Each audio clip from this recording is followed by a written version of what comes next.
It started on a Wednesday afternoon in early October, when I was folding laundry on the bed and my mother-in-law called about her birthday party. My daughter was in the next room doing a puzzle.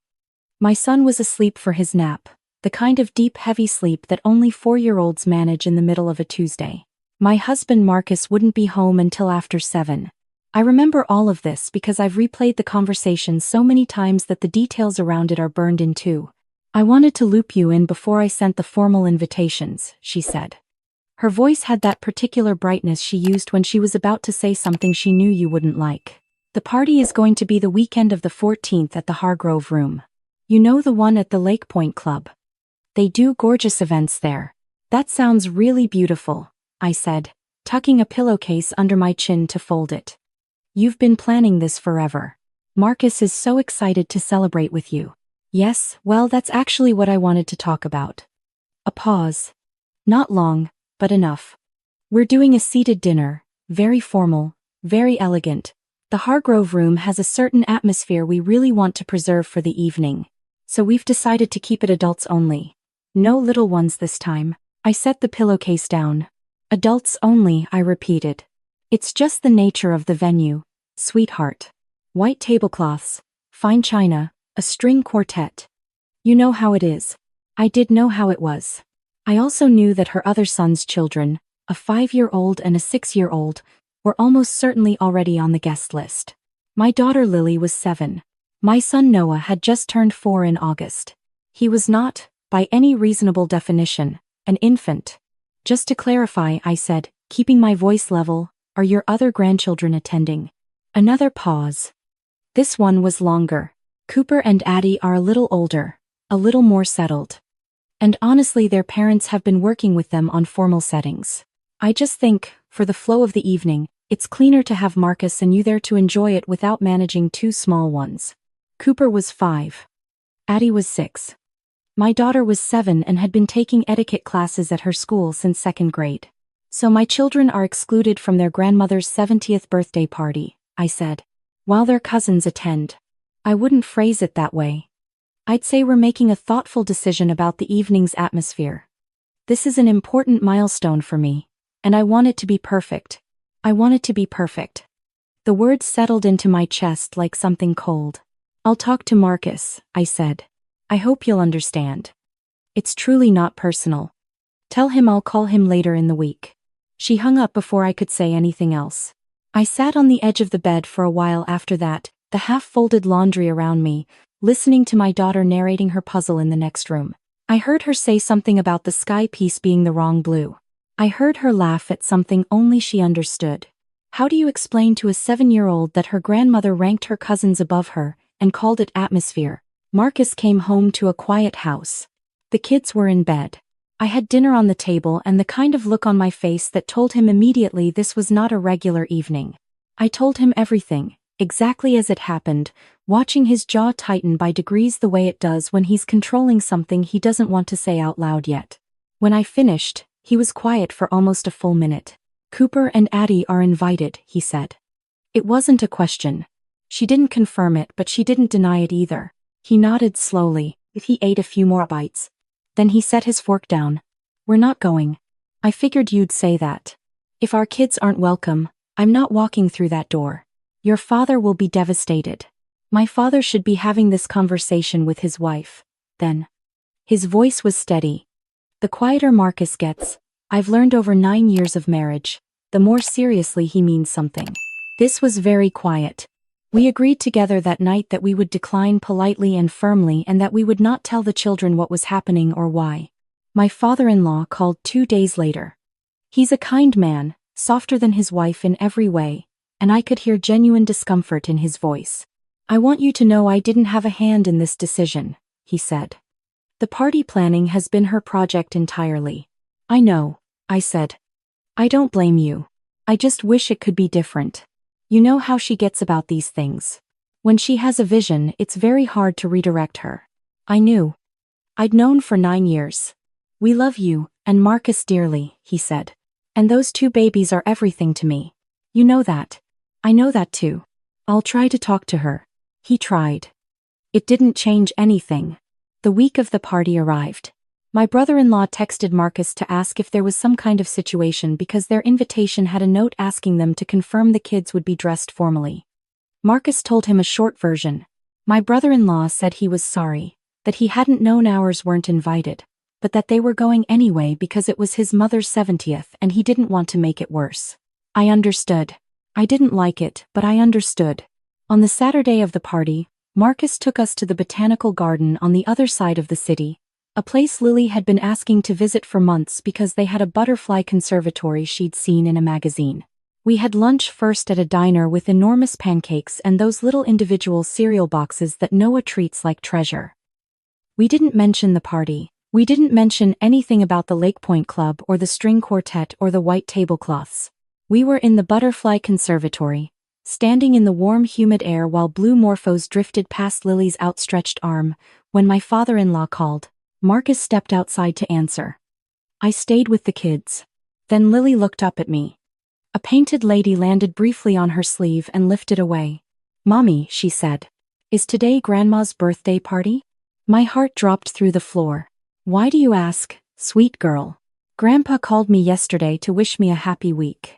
He said he wished I was going to be at the party. She tilted her head, the way she does when she's thinking through something carefully. He sounded sad when he said it. My father-in-law. His kind heart, trying to reach the kids some other way. I didn't doubt for a second he meant well. It didn't make the moment any easier. Yes, I said carefully. The party is today.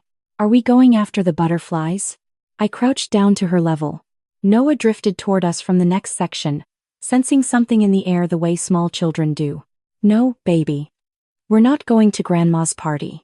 She looked at me with those steady, serious eyes she's had since she was an infant. Why not? There are moments in parenting when you have to choose between the truth and the age-appropriate version of the truth, and the distance between them feels like standing at the edge of something deep. Grandma wanted this party to be a certain way, I said. Sometimes grown-ups plan things for just certain people, but we're family. Her voice was entirely matter-of-fact, not even hurt yet, just genuinely confused by the logic. We're her grandkids. I know you are. Does she not want us there? Noah had reached us by then. He looked between our faces and then sat down on the path and hugged his knees. He didn't know exactly what was happening, but he could feel it. Does Grandma not love us the same? Lily asked. Her voice broke on the last word in a way she clearly hadn't expected, and then her eyes filled. That question. I will carry that question for the rest of my life. The simple, devastating logic of a 7-year-old who cannot understand why love would have a seating chart. Noah started crying because his sister was crying. I gathered them both in and held them in the warm butterfly air while families walked past us trying not to stare. When I looked up, Marcus was standing at the entrance to the conservatory. He had come back in at some point. I don't know how long he had been standing there. His expression was not something I have words for. Let's go home, he said quietly. The drive home was mostly silent. Lily had stopped crying, but she was looking out the window with the face she makes when she's storing something away somewhere private. Noah fell asleep holding his jacket. When we got home I put a movie on, made popcorn, settled them on the couch with the blanket from the closet. Marcus kissed them both and said he had some emails to catch up on and went to his office off the hallway. I cleaned up the kitchen. I thought about calling my sister but didn't. About 45 minutes later, his phone rang. Then mine. Then his again. I walked down to his office and knocked. He was sitting at his desk with his laptop open and his phone face down on the table. He had the expression I'd learned to recognize over nearly a decade together. The one that appears when someone has miscalculated something significant in a transaction with him. Calm on the surface, something else entirely underneath. What's going on? I asked. He turned the laptop toward me without speaking. On the screen was an email exchange. At the top I recognized the header for the Lake Point Club, the venue. Below it was a thread between Marcus and someone in their events department. I scanned it quickly, not fully understanding. The Hargrove room, he said. The one she booked for tonight. What about it? The Lake Point Club is part of the Meridian Hospitality Group. Has been for about 2 years. He paused. I hold a significant ownership stake in Meridian. I've held it since before we were married. I looked at him. I never mentioned it because it genuinely never came up, he said. It's a portfolio investment. I have 12 of them. This one just happens to include a hospitality group that owns 4 clubs in the metro area, including that one. Marcus. I sat down in the chair by the door.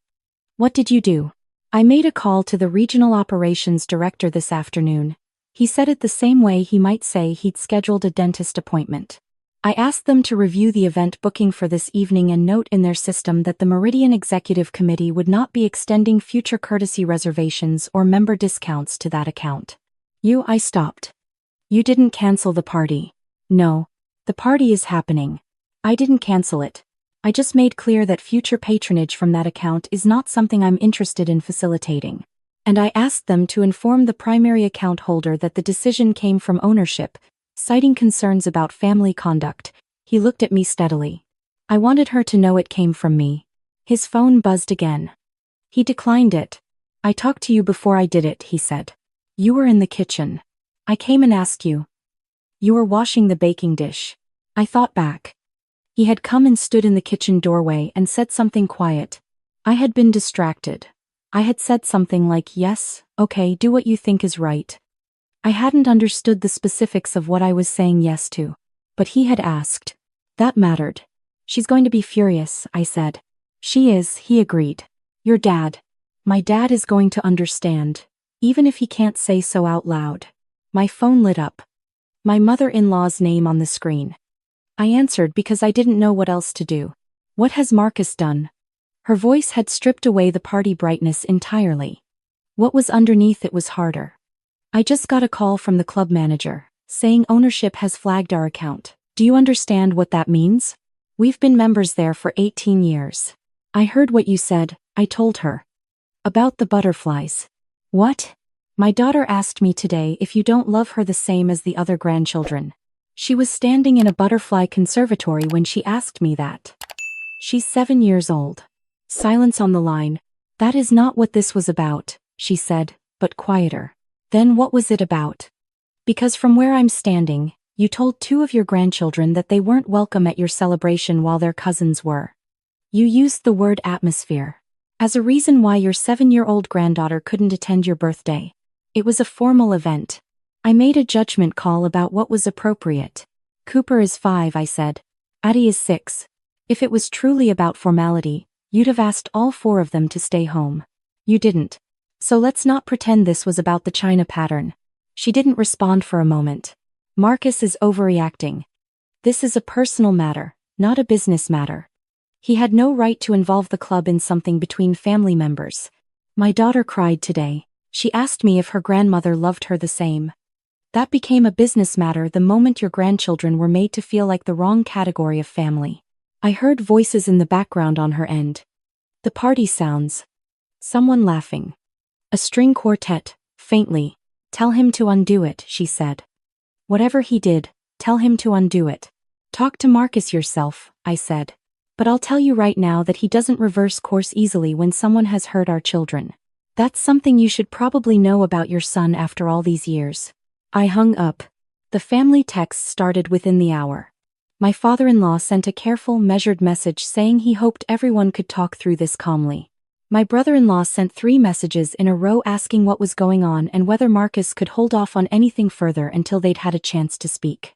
Several extended family members who had opinions about everything weighed in with thoughts about proportionality and keeping family whole. Marcus read all of it. He replied to his father only, briefly, to say he was available to talk in the morning. He did not respond to the others. He spent the evening on the floor of the living room with Lily and Noah, playing a board game they'd gotten for Christmas and mostly abandoned. I listened from the kitchen. I heard Noah insist on making up his own rules. I heard Lily accuse him of cheating and then immediately let him win anyway. I heard Marcus's laugh, the real one, the one that doesn't perform anything. 3 days later, my mother-in-law came to the house. She came on a Tuesday evening, unannounced, after calling that afternoon to ask if she could come. I said yes. She sat in the living room. The kids were upstairs doing homework. She looked around the room in a way that felt deliberate, like she was making herself take inventory of something she'd been avoiding. The photos on the mantel, the drawings Lily had made that I'd framed and hung near the window, the scuff on the baseboard that Noah made with his tricycle when he was 2, that I keep meaning to paint over and never do. I want to say something, and I'd like you to let me say all of it before you respond, she said. I nodded. What Marcus did to the club account is something I'm still angry about. I want to be honest with you about that. It felt like a punishment, and it embarrassed us in a place where we've had a relationship for a long time. I don't think it was the right way to handle things between family. She held my gaze. And I was wrong. Before any of that. I was wrong long before Marcus made that call. I waited. When I was planning the party, I told everyone the decision was about the venue requirements. About the formality. That was not true. She folded her hands in her lap. Cooper and Addie were always going to be there. I never considered not inviting them. With Lily and Noah, I looked for a reason to say no. And I used the venue as an excuse because it was easier than the truth. What's the truth? I asked. She looked at the window for a moment. I have never fully let you in, she said. I have been cordial. I have been present at Christmas and birthdays. But there has always been a distance I kept. And I told myself it was just my personality, just how I am with people. That wasn't true either. She paused. When Marcus was 26, he was very serious with someone. A woman he'd known since college. Her family and ours had known each other for years. I had very much expected that to become a marriage. When it ended and he met you 18 months later, I wasn't unkind to you. But I wasn't open either. And I carried that forward in ways I didn't examine closely enough. She looked at me directly now. Your children are wonderful. Lily is extraordinary. Noah is so full of life, it's almost startling sometimes.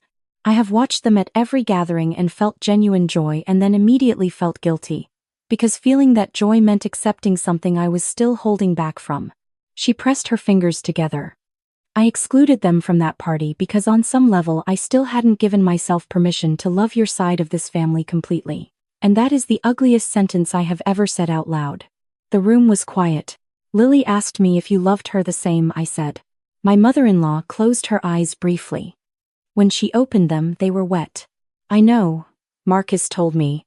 She's been asking me small versions of that question for a long time. In different words. I've been deflecting them.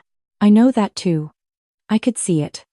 I saw her watching me at Thanksgiving last year when I was holding Addie. I saw her face. Her voice was steady but thin. I kept moving. I kept not stopping. That is something I will have to live with. You need to tell her that yourself, I said. Not me. Her. I want to. If you'll let me talk to Marcus first. And then if he agrees, we'll see if Lily wants to hear it.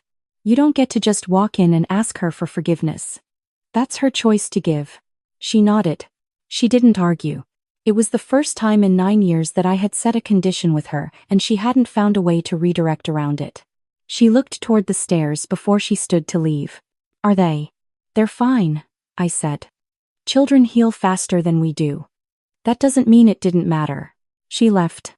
Marcus and I talked for a long time that night after the kids were asleep. We sat at the kitchen table with tea we didn't really drink and went through all of it. He told me he had no plans to reinstate whatever courtesy status she'd lost at the club. Not as punishment, he said, but because he wasn't interested in continuing to smooth things over as if they hadn't happened. The membership itself was unaffected. The small symbolic removal of a discount she probably hadn't even known existed until it was gone. That was enough. She said she's still angry about it, I told him. She can be, he said. I'm still angry about my daughter asking if her grandmother loves her the same. We can both be angry. She was honest tonight. More honest than I expected. She was. He turned his mug in his hands. It doesn't fix it. But it's a start. We let my mother-in-law come the following Saturday. Lily knew something was happening because children always know. She came downstairs in her favorite yellow sweater and stood in the hallway looking at her grandmother with an expression that was careful and watchful and 7 years old in the most particular way. Not closed off, just waiting to see what was real. My mother-in-law sat on the edge of the couch cushion and asked Lily if she could talk to her about something. Lily said okay. Noah was in the kitchen with Marcus, ostensibly getting juice, actually listening to everything through the doorway. I heard her apologize. Not in the polished, qualified way she'd spoken to me 3 nights before, but in a simpler, more stripped-down way. The way you have to speak when you're talking to a child who cannot be managed with complex reasoning. She told Lily she had made a wrong choice and that the wrong choice had hurt her feelings and that was not okay. She said that Lily and Noah were her grandchildren the same as anyone else and she should have acted like it long before now. She said she was sorry. Lily listened to all of it with that same careful expression. Then she said, okay, not okay as in it was fine. More okay as in, I've heard you, we'll see. The 7-year-old version of the benefit of the doubt. My mother-in-law's composure cracked a little then. Just at the edges. Noah came in from the kitchen at this point, apparently deciding the juice pretense had run its course, and climbed up next to his grandmother on the couch without being asked. He leaned against her and asked if she wanted to see the game he'd made up. She said yes. He explained the rules, which made very little sense. She played it anyway for 20 minutes, losing badly and not appearing to mind. That was 6 months ago. Things are different now. Not fixed, because some things that break don't go back to exactly the shape they were. But different in a real way, not just a polite way. My mother-in-law calls on Sundays now and asks specifically to speak to the kids.